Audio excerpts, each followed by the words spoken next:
Relax. You'd better enjoy your last moments as a bachelor. Who are those people over there? Oh, friends of hers, I think, from that newspaper she worked on. I wish she'd hurry up. I'd like to get the gang back to the newspaper. Well, that's clear for you. Even late at her own wedding. You know, I really hate the lizard. What do you mean? Well, I speak now as her editor, not as a disappointed suitor. Claire'd never make a newspaper woman, and you know it. Oh, I don't know. She dug up more hot social stuff than anyone the Tribune had had before. That takes talent. Personality, Hack, my boy, not talent. All right, so I appreciated her personality. You appreciated it. I was the one that brought her to your attention when she was only an $18 a week steno from a hick town. Remember? Very touching, Al. You can put that in your memoirs. She's marrying Hanneman now. Listen to the frustrated lovers. You know, if either of you guys had made furnaces instead of small talk, you might be in Hanneman's shoes now. Have one of mine.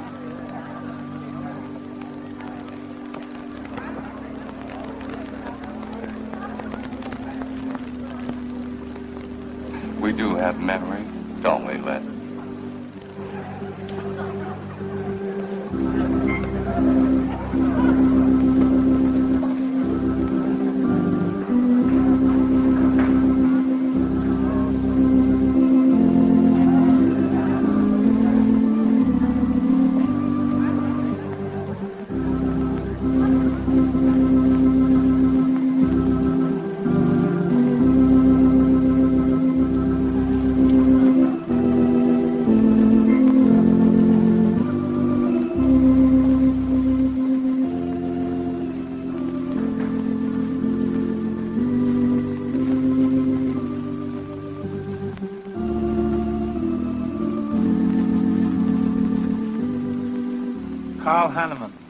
Wilt thou have this woman to be thy wedded wife, to live together according to God's ordinance in the holy estate of matrimony? I will. Claire Cummings, wilt thou have this man to be thy wedded husband, to live together according to God's ordinance in the holy estate of matrimony? I will. I now pronounce you man and wife. You may kiss the bride.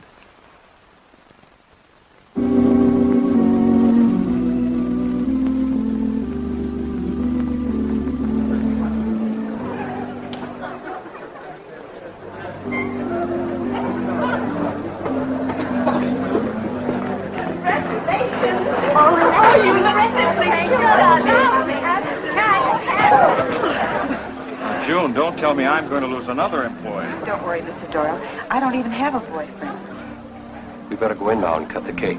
We'll have to hurry, darling, if we expect to catch that plane. I'll be right in. I just want to say my goodbyes to a few of the gang.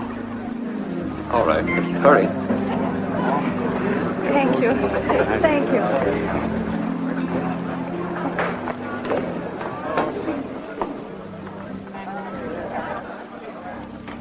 Guess who? Why did you come out here? Because I love you.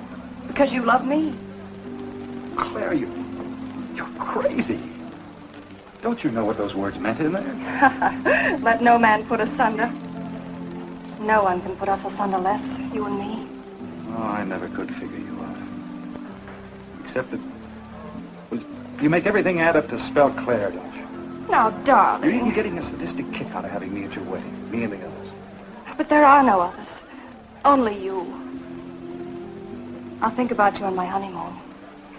I'll write you. Miss me, Les. I know you both will be very happy. I beg your pardon. Thank you. I'm ready with my cameras, Mr. Hanneman. I've been looking for Mrs. Hanneman. You haven't seen her, have you? I believe you'll find her on the terrace.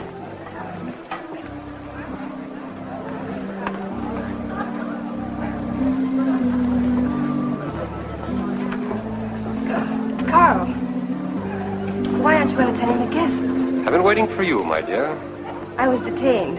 On the terrace? Don't you think you were being a little affectionate for a newly married woman? Darling, you're a great big old suspicious bear. That was only Les Burns.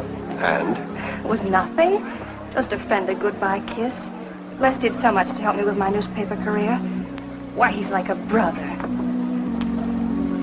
You're the only man for me, darling. Ever. They're waiting for us. Shall we cut the cake?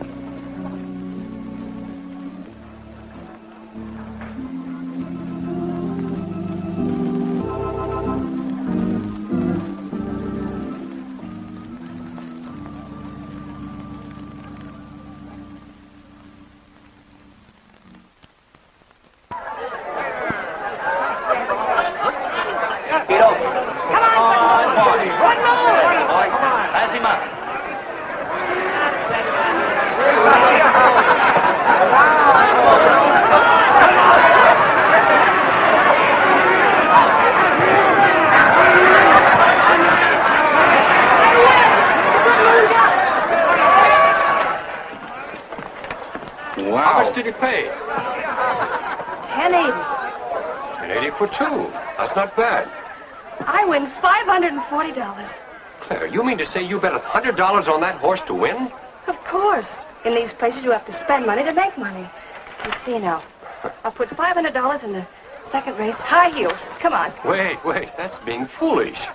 You're only out $100 if I do lose. It isn't the money. It's the principle of the thing. Principle? Carl, I don't understand you. With all you have. I've worked hard for what I have. Oh, I don't mean to be a tightwad. A little bet for fun is all right. But I have too much respect for money to throw it away on horses. Of course you're right. It was foolish of me to bet so much. Forgive me. Of course. Now, excuse me, I want to go cash these in.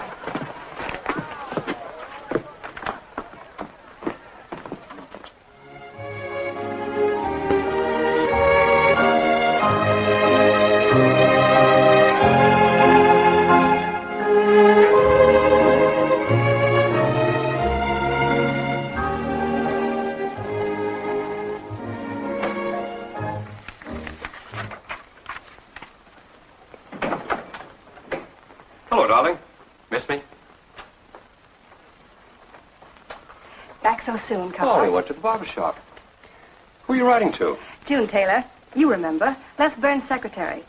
She was at our wedding. Do you want to read some of the awful things I said about you?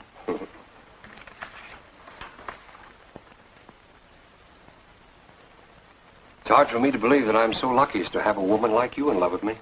It's true, darling. Every word of it. I'm sorry, Claire.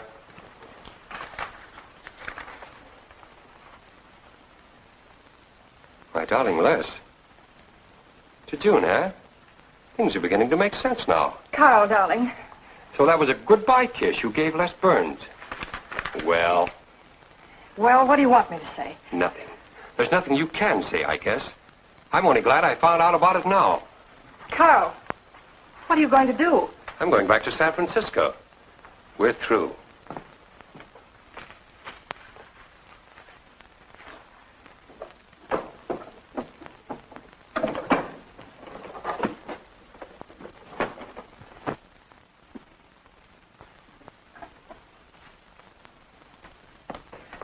But what am I going to do, Carl? I don't care what you do. But I have no money. Thanks to your great generosity. That was enough for the week's hotel bill. You've got that money from the racetrack. Live on that. You'll not get another cent from me. Oh, no. I wouldn't be too sure of that. I'm your wife, Carl. There are community property laws in this state. It won't be that easy. It'll be very easy when I show this letter to the judge. And I'm starting divorce proceedings in the morning. Oh, Carl, darling, let's talk this thing over. It's so silly. Get out of my way before I forget myself.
Would you please connect me with a house physician? Hello, Dr. Hastings? This is Mrs. Carl Hanneman, Bungalow 9. Could you please leave a prescription for some sleeping tablets for me at the drugstore? I'll be needing them right away. I'm turning in early. No, that won't be necessary. I'm going out for a bite to eat, and I'll pick them up later. Thank you.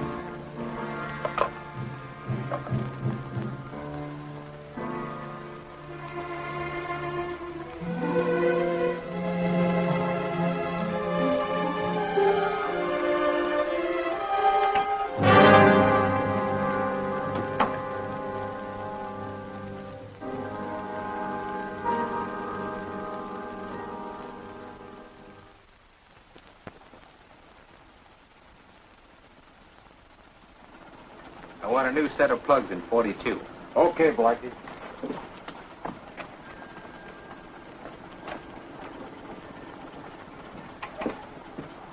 Are you Mr. Tellin? Yeah. I must reach San Francisco by tonight. I want to be back by morning. Can you make it? I can make it up and back If what? this weather holds out and my fee is big enough. How much will it cost? 400 bucks.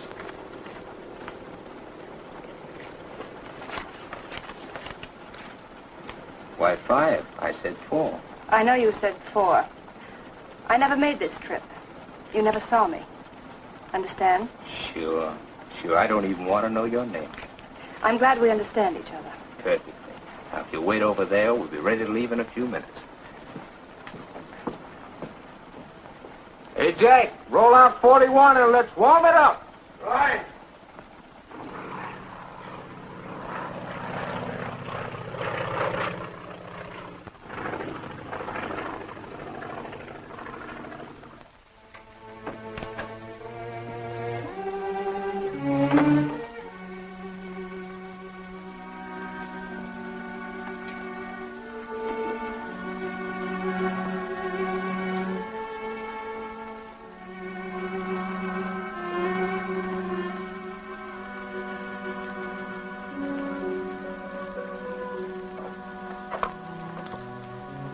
Room service, please. Hello? This is Mrs. Carl Hanneman, Bungalow 9. Would you please send a waiter over with the menu? Thank you.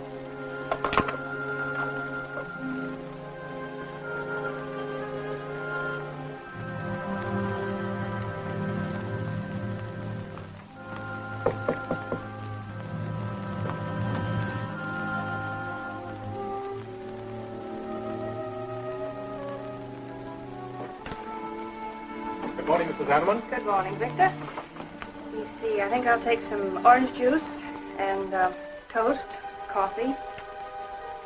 That'll be all.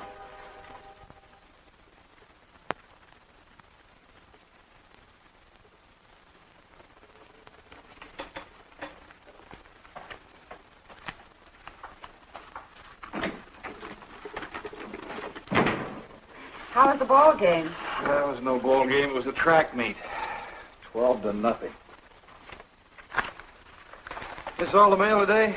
Yes. By the way, I meant to ask you sooner, but I'm going to have a little dinner party tonight for a couple I know. You're invited if you're not doing anything. Well, sure. What's the occasion? They're going to be married soon. They're awfully nice kids. Married. And the trouble will really start. Mr. Burns' office. Long distance calling. It's Mrs. Hanneman. Hello, Claire. Hello, Les. I'm so glad I caught you at the office. How's the honeymoon? It was interrupted. Carl had to go back east yesterday. Business, he said. He wanted me to stay over, wait for him here. But I'm not. I'm coming back to San Francisco tonight. You think that's sensible? Of course not. But I'll see you again. Look, I want you to arrange a plane ticket for me. Reservations are so hard to get at this end. It'll be easy for you. All right, Claire. I'll take care of it tomorrow. Tomorrow won't do. I'm coming home tonight. Okay, I'll wire you back on the time. I know you'd help me. Be sure and meet me at the airport. I can hardly wait to see you. Goodbye, Les. Goodbye, Claire. June, get a hold of Hack Doyle. Have him get me a reservation on the 8 o'clock plane out of Los Angeles tonight. It's for Mrs. Hanneman. Are you planning to meet her? Yeah. Oh, I guess I'll have to cancel our dinner party tonight. It doesn't matter. Apparently Claire can get anything she wants out of anybody at any time. Can't she?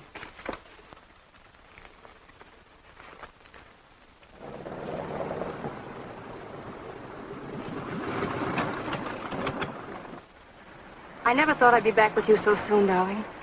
It's wonderful. It's crazy. Then why did you meet me? I don't know. I do. Because you still love me, don't you, Les? I'll get over it. I hope Carl stays in New York for a long, long time. That seems a bit odd. He didn't arrange his business affairs so they wouldn't interfere with his honeymoon. Yes, I thought so, too. You certain you and Hanneman didn't have some trouble? What kind of trouble could we possibly have had? Quarrel of some kind? Perhaps over us? Now, wouldn't that be ridiculous? Giving him some reason to doubt me just so soon after we're married? What do you think you're doing now? You don't feel sorry for Carl, do you? No. No, I don't. But I should. Look, let's forget all about him. For a few days, anyway. Take me home, I'll change, and you can take me out to supper. Claire, I'd rather not go to the house. But I must freshen up, darling. I really must. You want me to be beautiful, don't you? Just for you? You are beautiful. See? There's nobody home.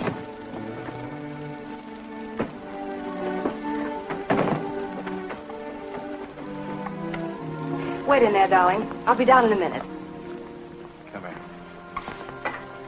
Oh, darling.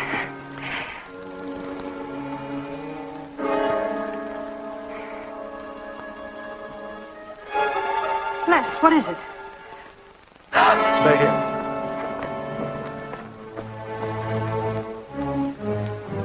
Carl.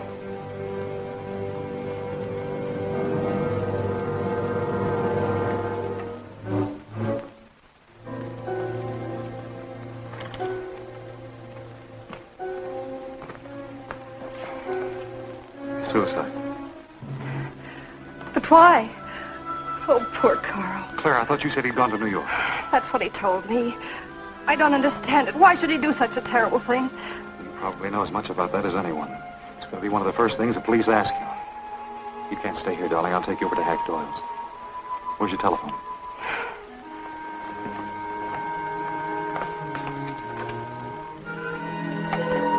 Police headquarters, please.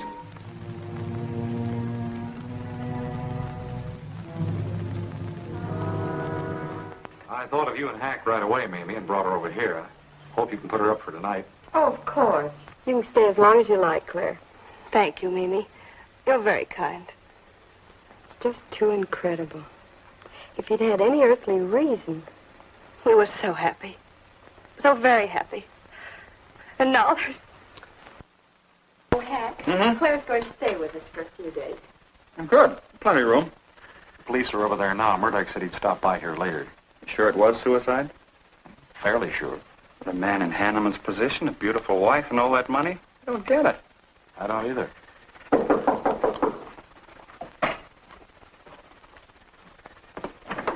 Oh, hello, Bill. Come on. How are you, Hank?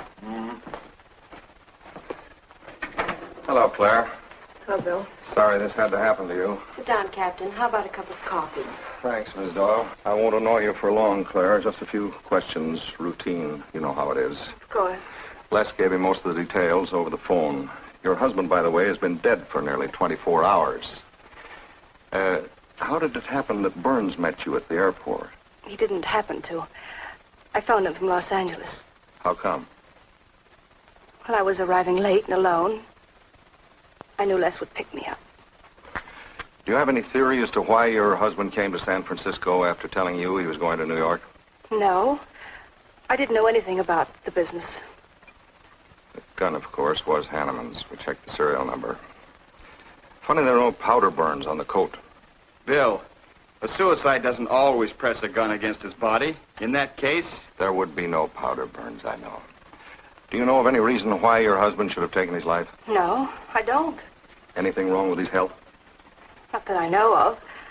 But that could have been the reason. Had you quarreled? Oh, no. No, we never quarreled. Believe me.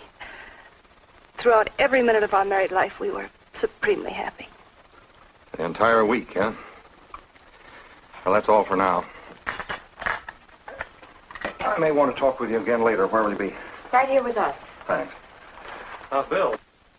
Yeah? You, found fingerprints on the gun, of course. I mean, Hanneman's prints. Uh-huh. Clean as a whistle.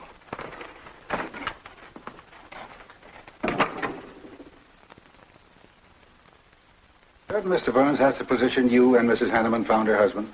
That's right.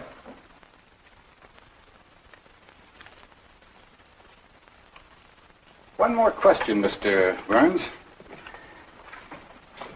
Your testimony at the coroner's inquest said you touched nothing. That's true. Then how did you know the man was dead without feeling his pulse or heart? Mr. Chalmers, I've been around enough to know a dead man when I see one, especially after 20-some-odd hours. You assumed that Mr. Hanneman committed suicide. Why? Well, everything points to suicide. Not in my assumption, Mr. Burns. Mrs. Hanneman, you say you saw your husband alive on Monday afternoon, and then the following night, which was Tuesday, you saw him again. Yes, but he was dead. I've told you everything. You don't need a weather vane to see which way this wind is blowing. Was it customary for the servants to take a vacation whenever Mr. Hanneman left on a trip and leave the house empty? Well, I don't really know. I didn't give orders to the servants. Carl, Mr. Hanneman ran the house. I hadn't moved in yet. I see that you also assumed that this was a suicide. Naturally, it couldn't have been anything else. That's what Mr. Burns said. According to the Police Scientific Detection Laboratory, the pistol found near the body was the one used in the death of your husband. But they found no powder burns on the clothes of Mr. Hanneman, nor fingerprints of any description on the gun. Furthermore, it was brought out that Mr. Hanneman couldn't have fired the gun because in making certain tests of his hand for traces of powder marks, none was found. Just what are you driving at? Simply this. Carl Hanneman was murdered. But unfortunately, I hadn't enough evidence to hold either of you. You were out of town, and your alibi was proven. You're free to go.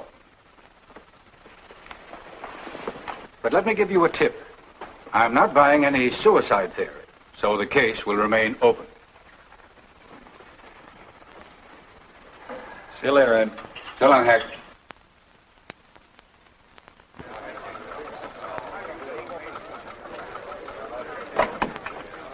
Good morning, Les.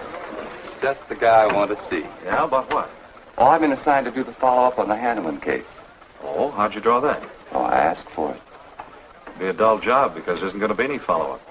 Just an ordinary suicide. Are you kidding? I never smelled an odor of fish so strong in my life. No fingerprints on the gun, and you call it suicide. So what? What makes you so sure?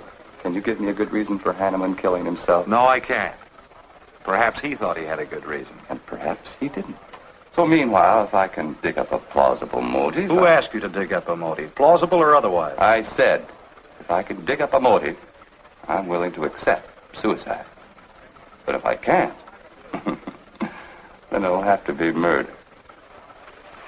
Still carrying the torch for Claire, Hyle? Not anymore. But somebody sure fixed it in a hurry for you to get Claire again. That's a nasty crack. So meanwhile, chum, walk a straight line. Or you'll have people thinking you took a shot at Hanneman. You got a lot of work to do, Al. You're so right, boss.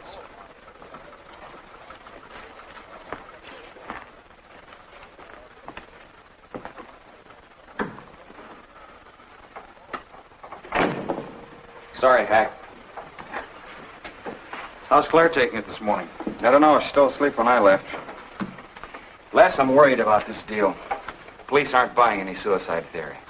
Is that why you put Herrick on the story? Maybe. He might dig up a suicide motive. What's your slant?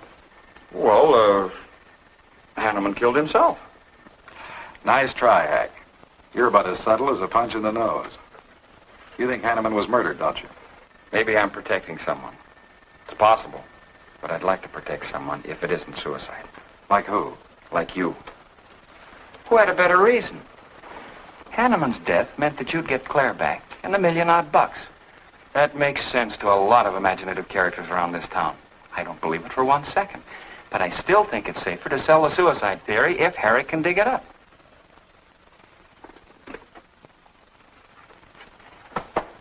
Thanks, Hack. But I didn't do it. Yeah? Send him in. Well, they're on the job. Hello, Batson. What's on your mind? The DA would like to see you gents in the morning. Says it's important. About 10 o'clock. What do you want us for? Don't you know? Mrs. Hanneman's already got her invitation. See you tomorrow.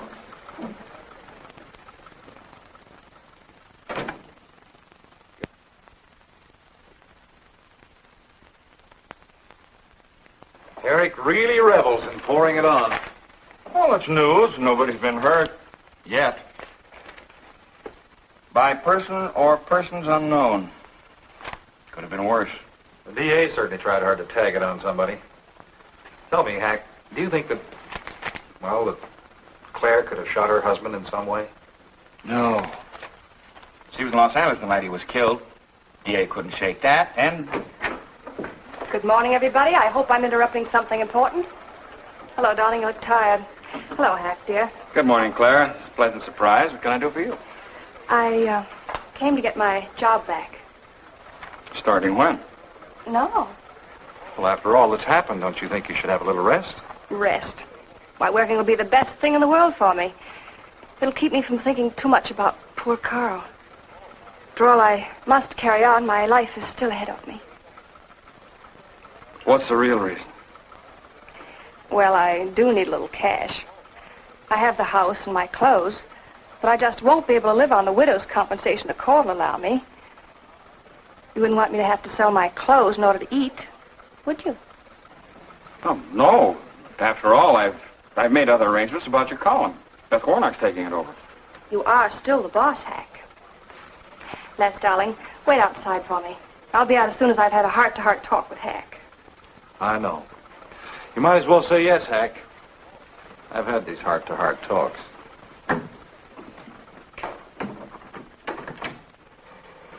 You will let me stay, won't you, Hack?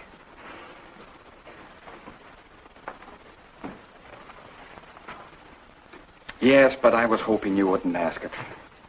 You are a darling. Listen, Claire, you stick to the job and no playing around. There's enough trouble here now without you adding to it. I don't know why you talk like that. I'm serious about it, Hack. I'll work hard. For your sake, I hope you do. You are a dear. See you later.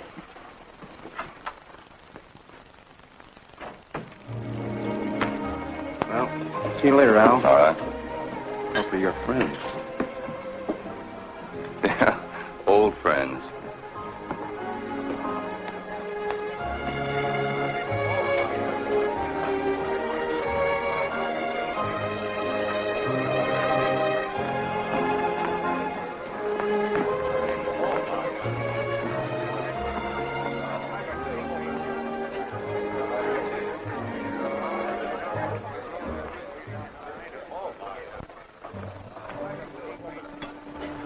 Two martinis, please.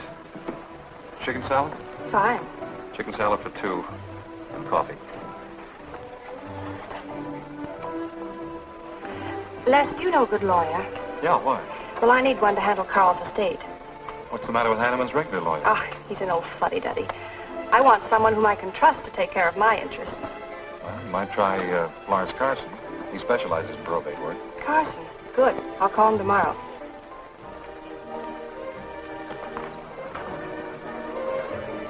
Do I know that man over there? You should. It's Stanley Mason. Our paper's backing him for Congress. Of course. Why, the pictures on his campaign posters don't do him justice. You know, I never could figure that guy. Every time I see him, he's with a different girl. So? Oh, we'll have 4 Manhattans. Make them half French and half Italian vermouth. We'll order later. I'll look after them personally, Mr. Mason. Thank you. Stanley, isn't that Hanneman woman over there? Yes, she's very attractive, isn't she? Well, if you like the type. Why wouldn't he be a good man to handle the estate? No. He's too tied up with his election campaign. What are his chances, Les? I'm going to Washington. Pretty good. Why? That makes him important. I've got to have someone with influence. He looks like the kind of a man who could get things done quickly. Capable enough, I suppose. Probably make a good representative. Personally, I just don't go for him. I want you to introduce me to him. You can do better. Oh, darling, don't be stubborn. I want to meet him. When you want something, you want it right now, don't you? You know what I really want, Les. I know. A fine old name like Hanneman, carload of dollars, social position, the tops. You're forgetting the most important thing. You see, that's just the frame. You're the picture in that frame. What's that about a frame? Sergeant Benson, won't you join us? No, but Burns here can join me. Been looking all over for you. The captain wants to have a little chat. Now. What is this, a pinch? No, just an interview. It won't take long. It's too bad you couldn't have found me at 10 o'clock this morning. I was in a dentist's chair. I'm sorry, Claire. It's all right, darling. I'll wait for you here.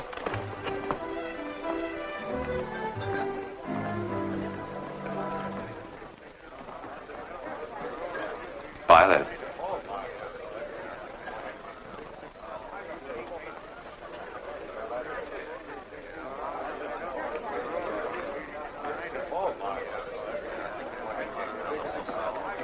Hello, Al. Don't tell me they finally grabbed Les for murder. Wouldn't you like to hear me say yes? Yes. Well, don't stop the presses. Yet. You're the most composed dame I ever saw. I don't believe you give a hoot whether this case ever gets solved. Oh, but of course I do. Really. Say, Al, how well do you know Stanley Mason? Quite well. I've planted some of his propaganda. You can do me a favor. A big favor. I want to meet him. Might be a good idea. I remember I once introduced you to a fellow by the name of Les Burns. Promptly lost you. Excuse me.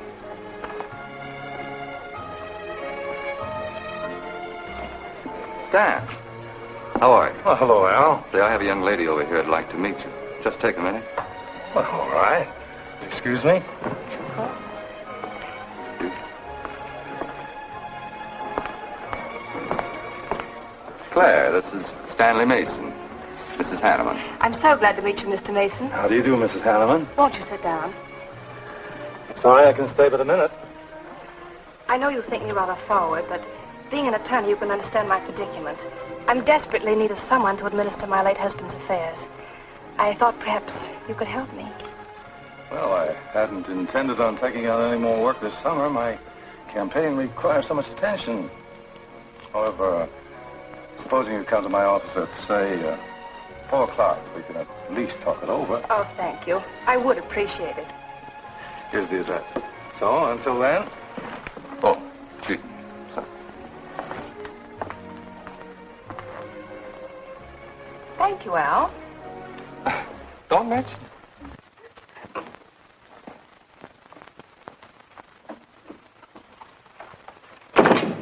I found him, Cap. Right where I expected. With the grief-stricken widow. Only if she's grief-stricken... Skip it. Les, my boy, have a seat. Last time it was hello, Burns. Today it's Les, my boy. What do you want? You know, I just wanted to chin a bit, will you? Oh? I didn't know I was that interesting. You live out in the Hanneman neighborhood, don't you? No, and you know it. But you go out to that neighborhood quite often, don't you? Yeah, so what? To visit friends. Oh, sure, that's right. There's Hack Doyle and his wife, June Taylor. Say, there's a clever little girl, huh? Your secretary, huh? Since when have you become so interested in my secretary? I thought you were a happily married man. Weren't you out in that neighborhood the night Hanneman was shot? Monday night? No, I wasn't. I played gin rummy with the boys in the press room. Went home to bed about 10 o'clock. You read the testimony, did the checking. Come on, Murdoch, what's on your so-called mind? Funny, we can't find any record of where you were between 10 o'clock and 8 the next morning when you had breakfast at Drake's coffee shop. Nobody saw you around your apartment house. Nothing so strange about that. People in my neighborhood mind their own business. I spent the night sleeping. You got an edgy temper today, Les. Aren't worried about anything, are you? I'm annoyed. Until you and the DA get this thing settled, nobody will get any rest. We may have the answer quicker than you think. The police expect to apprehend the criminal within 24 hours. Shall I quote that? You can write out the gags, Burns. You've been crazy about Claire for a long time, haven't you? That's right. You thought she was going to marry you. Then she married Hanneman. That must have been quite a jolt. I won't deny that either. So you must have been pretty sore at Hanneman for beating your time. All right, I suppose I was. You know, Burns, you've given out with all the motives a man needs for killing another. You don't need motives, Murdoch. You need evidence. Evidence? You just told me that you weren't near the Hanneman home last Monday night. I wasn't. And how do you account for your cigarette case being found on the Hanneman garden, still wet from Monday night's rain? I don't have to account for anything. To throw cold water on your mastermind, I tossed that away right after the wedding. Anything else you want to know? No, that's enough. Next time, be more careful when you talk to the captain. Listen, Mr. Benson, if I've hurt the captain's feelings or yours, arrest me. And I can sue and you'll be back writing tickets for jaywalkers.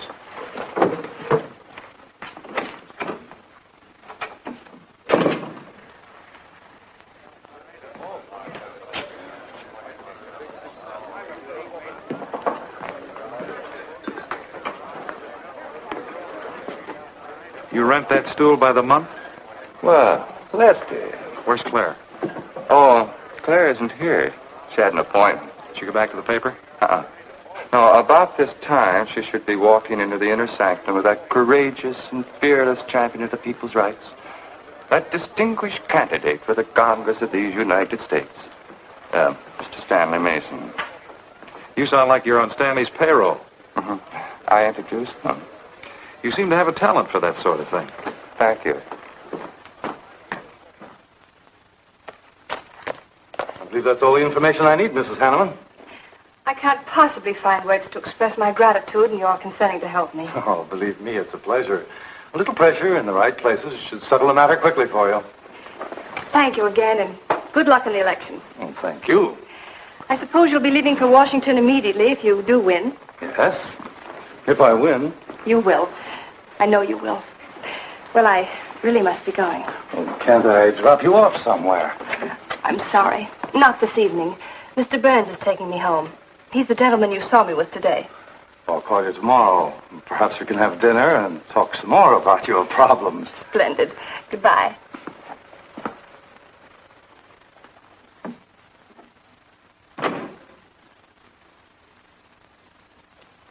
Look, Claire, don't you think you ought to stay over at Hack Doyle's a little longer? Might be unpleasant. Oh, don't be ridiculous. Come on. Oh, Robert. Good evening. Good evening, Mrs. Hanneman. We weren't expecting you home. We've made no arrangements for dinner. I've had dinner. Please take my bags to my room, and you and Christine take the evening off. I shan't be needing you. Thank you. Oh, Mrs. Hanneman, I just wish to say on behalf of Christine and myself that we're pleased that you're home, and we'll do everything we can to make you happy. Why, thank you, Roberts.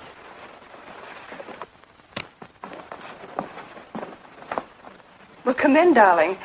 You aren't afraid of Carl's ghost, are you?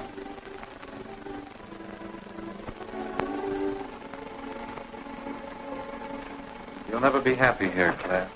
Nonsense. I've done a little refurnishing. Well, that ought to help a little. Les, what did Murdoch want with you?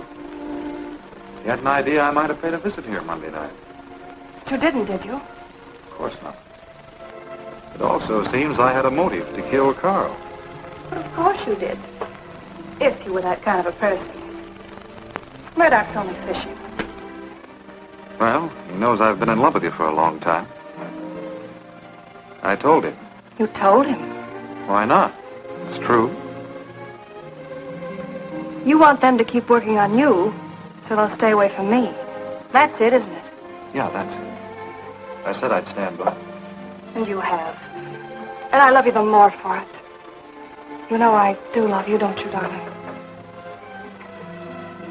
I think you do, Claire. In a peculiar, mixed-up sort of way. I never should have married Carl. I didn't really love him, but he offered so much. Things I never had. But that's all over now. No, it's not over. And it won't be until they find his murder. They will. And there'll be nothing to keep us apart again. Ever. Claire, if I could only sell myself on that. You've got to, Les. You've got to.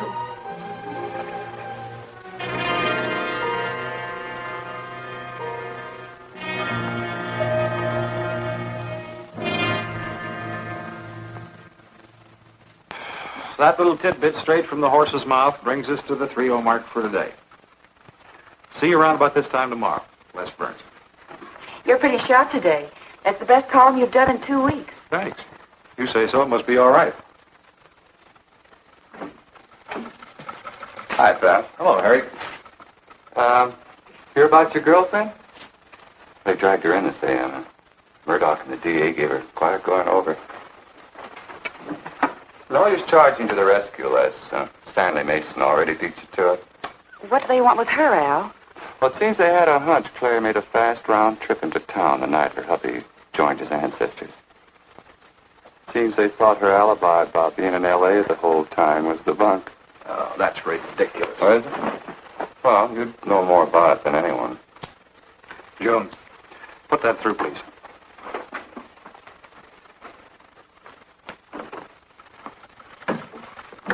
Okay, Al.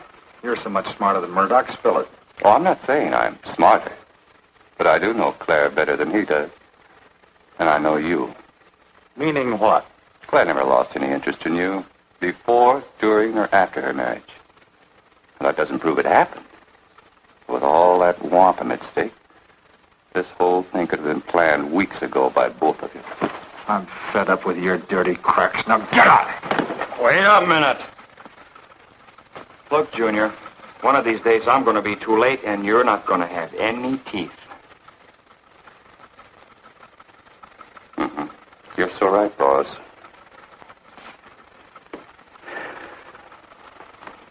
What's wrong, Les? Nothing. Forget it. The way you want it?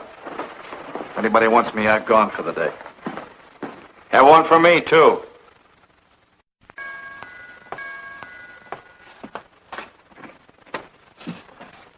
Where's Miss Hanneman? I gotta see her. She in?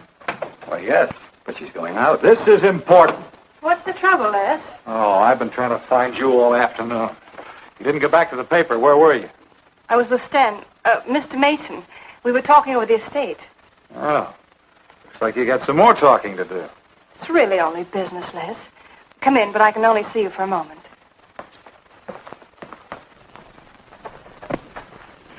You've taken on quite a package tonight, haven't you, Les? Well, I've had a few drinks. Sitting over at Renard's. Been thinking things. Crazy things. About me? Yes, you. Murdoch and the DA asking you all those questions. It's nothing to be disturbed about. I'm not so sure. Why do you say that? Were you in this room Monday night? What? Why, you know I wasn't. I don't know anything. But I wouldn't lie to you. Have I ever, Les? Claire, there's only two people could have profited by Hanneman's death. I'm one of them. You're the other. Why, how dare you come in here accusing me? You only married Hanneman for this. You've admitted it a dozen times. But I didn't kill him. How can you even think it? I didn't kill him. I didn't say you did. But if you know anything, you've got to tell me. Were you in this room Monday night? No. You might have come in, seen someone. I've got to know. Stop shaking me. Then tell me the truth. Let go of me. I thought you were going to stand by me. Why, you're drunk. I'm only trying to help you and me. Huh. Help me. You're accusing me of murder. How do I know you didn't kill him? You were in town. Claire. I've as much right to accuse as you have. But I'm not accusing you. Get out of this house. I once said I couldn't figure you out. I can now. You're not a normal woman. You're not warm. You're cold, like ice. Yeah, like ice. Blonde ice. Get out of here.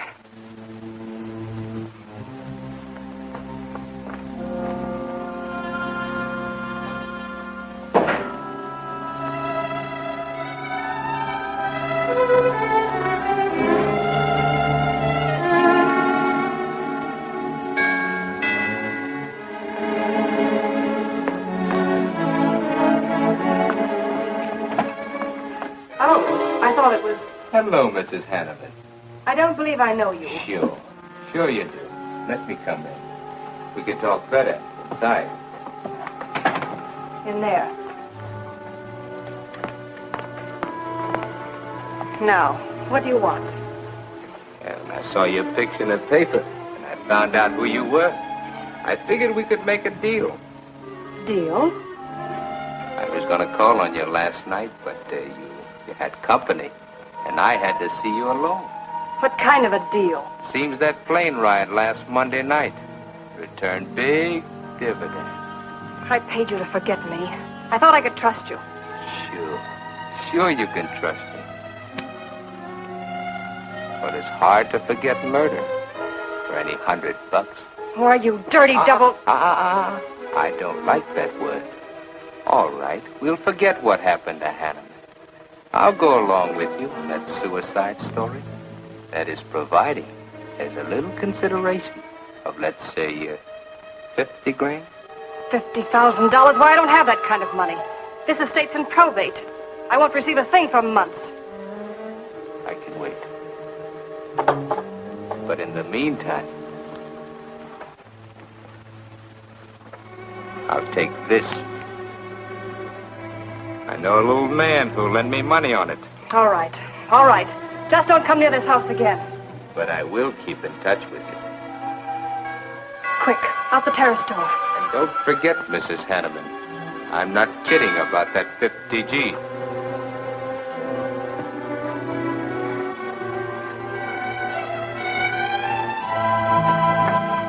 I'll get it, Roberts. Yes, ma'am. Stanley, darling. Thank you. Well, he isn't at Bernard's either.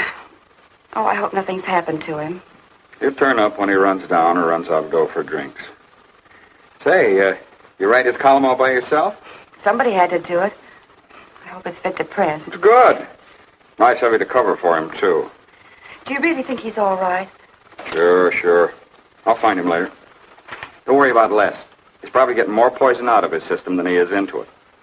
I hope.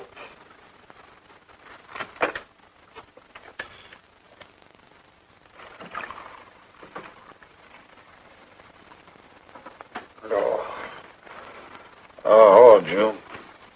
Oh. See if you can give me another head, will you? This one's not going to do me much good.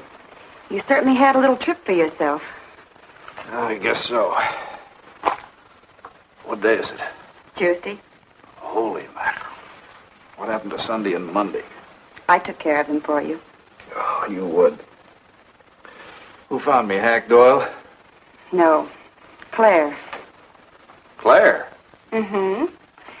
You were trying to convince the doorman at the top of the mark to let you out on the roof. It was the only way to the moon. Oh, brother. The moon? Looks like I wanted more than a little trip. Here, drink this. It'll make you feel better. Guess I've been the horrible example, huh? You no doubt thought you had a big reason for getting tight. I had to get away from something. Something wasn't good for me. Have any luck? I don't know. I'll never go into this again, I can assure you of that. June. Well, I guess I'd better get back to the office. Well, thanks a lot for looking after me, June. I'll be down after a while, if I can make it. Don't hurry.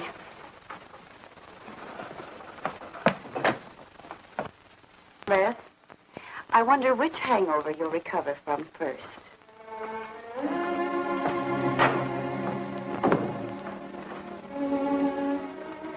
I thought we were all washed up, Claire. Les, for everything I said the other night, I'm terribly sorry. I guess I was a little mixed up myself. Forgive me, darling. I must have been out of my mind to say such awful things to you. I realized the truth later. You were afraid for me because you loved me. That was it, wasn't it? Yeah, maybe it was. I just couldn't believe that. Look, let's forget all about it. We know there's nothing to worry about. There never was. We know that, don't we, Les? Sure, Claire. Sure.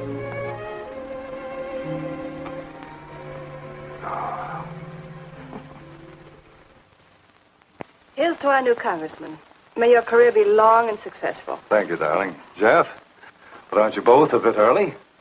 I only wish I could be as sure of my future in psychiatry as you can be of your future in Washington. Doctor, you were analyzing me at dinner, the workings of my mind.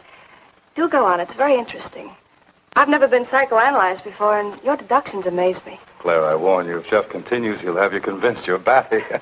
Simply because your father ran away with another woman and your mother was relegated to hard work. Stanley doesn't quite believe in the powers of psychoanalysis, Mrs. Hanneman. But if either of you could spend a day in my office listening to some of my patients, you'd see the logic of my deductions. Or any psychiatrist's, for that matter. Oh, don't mind Stanley's cynicisms, Doctor. Yes, Robert? Telephone for Mr. Mason. Excuse me. Certainly. I was telling you at dinner that I believe that money, clothes, adulation, etc. was a necessity with you. That some people are impelled towards an objective without even consciously knowing why. Is there something criminal in my being ambitious? Why, no. Criminal? Of course not. Unless your ambitions take a perverse form. Then you'll stop at nothing, right or wrong, to get what you want. They say the female of the species is deadlier than the male. Go on, Doctor. Sorry to interrupt, darling. It was my campaign manager. He arranged a last-minute radio interview for tonight. I'll have to leave. You can drop me off downtown, Stanley. I'll get my coat. All right. You forgive me, darling? Of course, honey. I'm so proud of you. Oh, I almost forgot the good news. I had lunch with the DA this noon. It looks like Hanneman's murder is going to be filed away under crimes unsolved. It's their opinion that it must have been done by a burglar. Oh, I'm so glad, really. Now I'll be able to go with you to Washington with a clear conscience. Say, you haven't told any of your friends about our plans, have you? Oh, no, of course not. Good. We'll surprise them tomorrow night. Yes, we certainly will. Ready? Yes, thank you.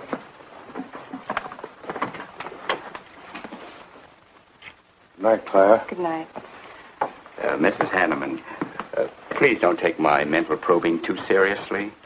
You're a very charming hostess. So don't worry. I never worry. Good night. Good night.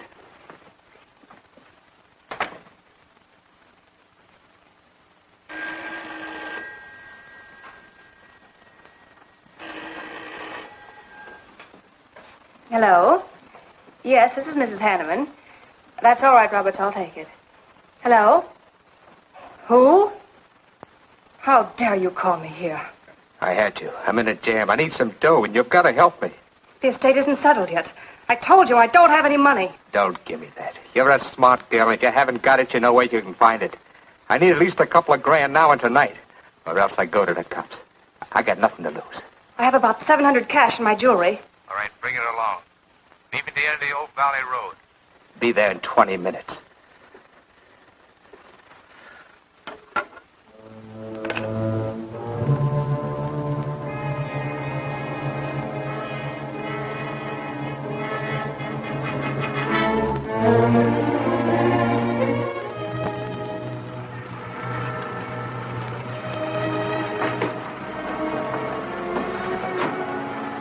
Did anybody follow you? No, Then stop being nervous. I'm not nervous. You are. All right, give me this stuff and let's see if I can use it. These look all right. I got into the bookies for a couple of grand. They're bad little men. And I've been stalling. Tonight they told me, pay off or else.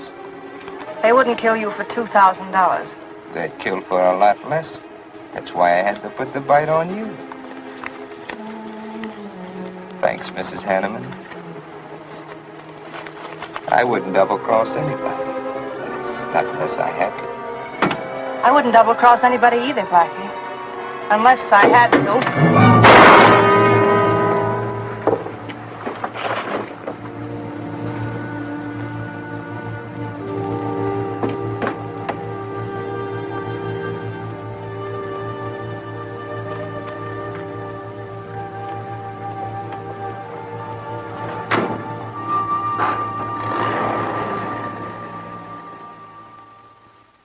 first returns have been received from the 12th precinct. Mason, 311, Jeffers, 282, and Allen, 91. That just about cinches it. If I can do that well in the 10th, I can carry them all. My gratitude, Doyle. Without your paper in back of me, I wouldn't have had a chance. Think nothing of it, Mr. Mason? We're glad we backed the right man. Well, it looks like you're in, Mr. Mason. Congratulations.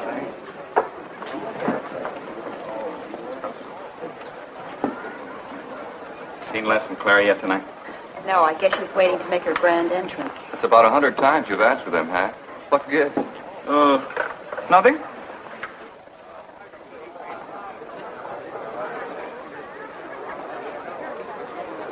Mr. Doyle, looks like we have a new congressman. Yes, it does. I'm sure he's going to be a good one. I hope so. We backed him. Hello, Claire. Hi, Les. Hi, Hank. Oh, good evening, Claire. You look stunning, as usual. Thank you, Stanley. Oh, hello, Les. Thanks for being Claire for me. Big night, huh? In third place is Jeffers with 162, Allen with 142, and Mason 300 even. That's how big it is. Come on, Claire. I want you to meet some folks. You'll find drinks in there. Look, Les, there's something on my mind. I want to tell you about it. You better have a drink first. Sure.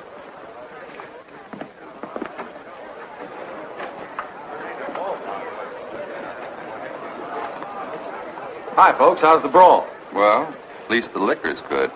Well, Junie, aren't you a pretty thing tonight? Well, it's about time you noticed me. The trouble with you men is you always have ink in your eyes down at the office. Have a fresh one? No, thank you. This will do. Les. I'll talk to you for a minute. Excuse us. What gives? Did you come with Claire tonight? No, I came with my Aunt Martha from Penobscot. No, I'm serious. You saw her come in with me. You better get her out of your system, but right now. What are you talking about? Things are fine with us now. She couldn't be sweeter. You should have seen her earlier, helping me get things ready for that little party up at my place tonight. How about a speech, Mr. Mason? We haven't had one. Come on, Stanley. Yeah, give us a speech. That's all I need. Now, wait a minute. Speech? All right. If you want a speech, you shall have it. Ladies and gentlemen, I want to introduce to you a very lovely young woman, better known to you as Claire Cummings. I am happy to announce that she has bestowed upon me the great honor of consenting to become my wife. This is a dirty, low-down trick, but I'm glad it's happened. Someday I'll tell you why.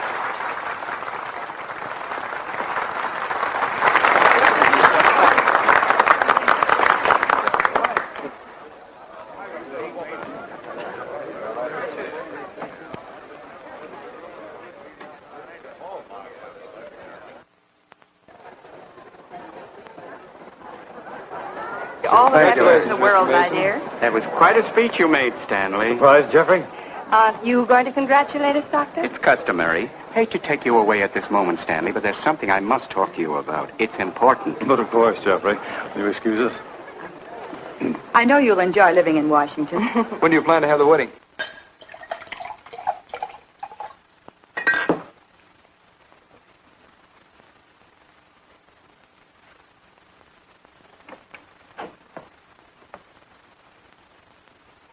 Don't look at me like that, darling. And what are you doing here? I wanted to see you alone.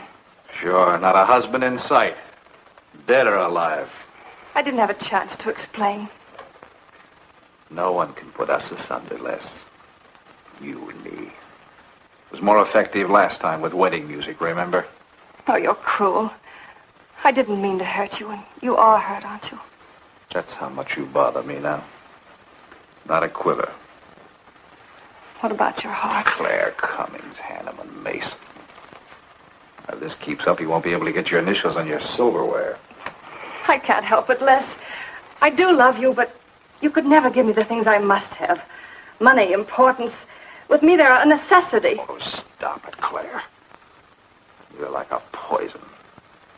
Take a little bit and you're finished. But too much becomes an antidote.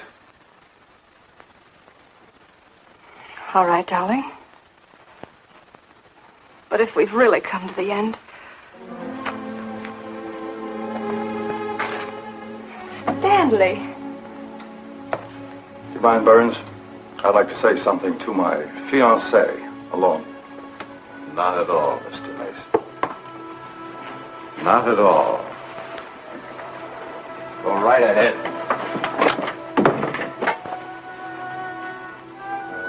The congratulations are hardly over before I find you in the arms of your old sweetheart. That was a stupid remark. I had to say something to him, didn't I? So you didn't tell him earlier. You said you were going to? Well, I couldn't find the words. Is that why you're angry? Oh, darling, let's not quarrel. We can do that after we're married. There isn't going to be any marriage. What are you saying? I'm afraid we've made a mistake. You can't mean that. What'll my friends think? I couldn't stand the humiliation. Oh, you'll get over it. Quickly enough, as quickly as you did your other marriage. Why are you talking this way? What did that phony doctor tell you? That's not important. We've made a mistake. Now let's forget it, shall we? But you can't throw me over. I've looked forward. I've planned. You're taking me to Washington with you. Away from these people, these memories. I've got to go with you, Stanley. No, I'm sorry. It's final. You ought to see a doctor, Claire. A doctor like Jeff. I looked for you at the party after he talked to me. I merely wanted to ask you something. Doyle told me where I'd find you, but I didn't believe him either. But finding you here proves many things. You're not well, Claire. All right. I didn't mean to crack up. At least we could have a farewell drink together. No hard feelings, really. Why don't you fix some for us? I must say you're being regular about it.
Claire.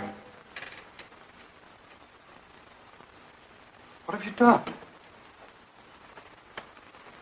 I did nothing. You killed him, Les. I killed him? Don't you remember? You came in just a few minutes ago. You saw us talking. You looked funny. Crazy. You said you were going to kill Stanley because he stole me from you. So you picked up the knife and you stabbed him. You're out of your mind. No, I'm not. You're insane. No. No, I saw you do it. You dropped the knife and you ran out the door. I tried to stop you. Came in just a few minutes later. Right now. You murdering little idiot. Let's go! Mason, you won! Alan just conceded the election! You're going to... You're gonna go. You'll get it on a minute right there.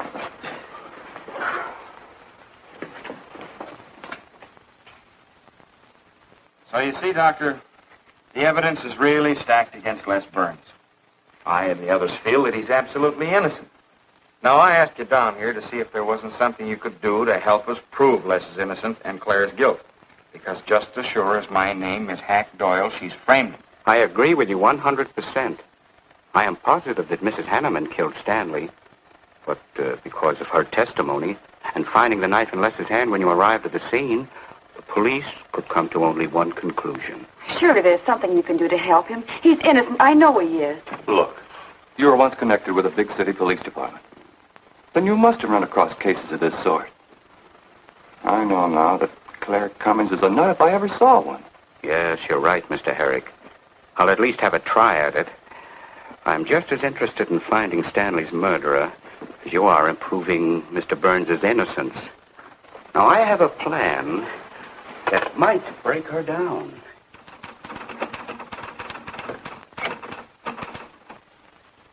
Well, good morning, Dr. Clippinger. To what do I owe the pleasure of this visit? It's no pleasure for me, Mrs. Hanneman, I assure you.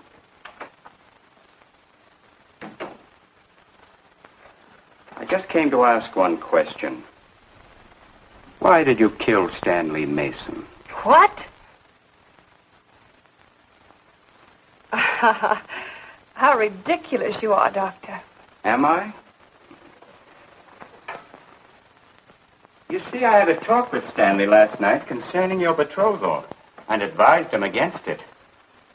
It's safe to assume that when he came to tell you there wouldn't be any marriage, you killed him in a fit of anger and then concocted a story to implicate Mr. Burns. It's the most absurd accusation I ever heard. You seem to forget that Les Burns' fingerprints were found on the knife and that he was seen standing with it in his hand. But please have all the facts, Doctor. Not all of them. All they need to convict Les Burns. Do you mind if I finish my column? No.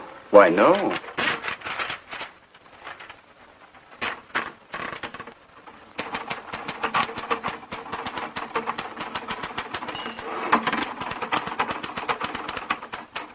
I suppose you'll tell the police I killed Stanley and give them that fantastic story to back up your accusations. It won't sound so fantastic to them, Mrs. Hanneman. I discovered one or two other flaws in your story. They'll laugh at you. It's insane. Absurd. Oh, you're wrong. You see, I've spent my life delving into distorted minds like yours. I worked for the police for many years as a consulting psychiatrist. You sound more like a hypnotist. And I'm quite fed up with your insane theories. Now, Doctor. Looking for something, Hank? Police are on their way. Police? What for?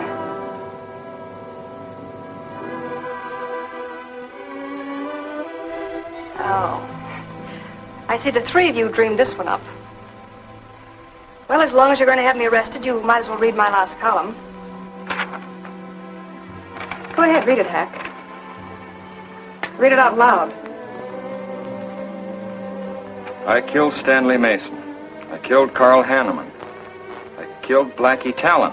You didn't know about Blackie, did you? You hear that story on page 5. Unsolved robbery and slaying. I killed Stanley Mason because he no longer wanted to marry me. Stanley Mason was the top of the ladder for me. The top rung. I had money. And now I was going to have position. He was taking me to Washington with him. I could leave then without making the police suspicious. Clever of me, wasn't it? Why did you frame Les Burns? Why? Because he caught me with blood on my hands. Because at last even he had discarded me. I never loved any of them. You, Al, Hanneman, Mason. But Les, I wanted to hang on to him. He was of no use to me, but I couldn't let him go. Maybe I did love him. Hello. Miss Cummings? No, she's out. I'm glad you confessed, because you never could have gotten away with it much longer. I would have, but to you, Dr. Clippinger. You and your slimy scientific snooping. As soon as you came in, I realized it was you who turned Stanley Mason against me. You sent him to his death just as much as I. Sit down, Claire. Why, but for you, I'd have everything I ever wanted in life. I hated you because you were the first man who ever saw inside my mind. And I'm going to kill you. Let go of my arm!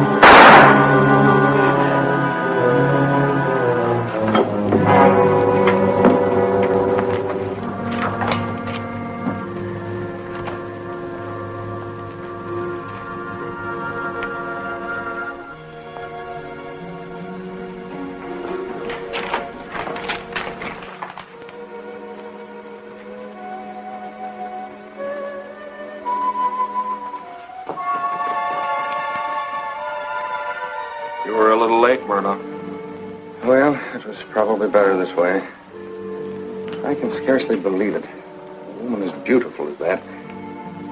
You didn't know her very well. None of us really knew her very well.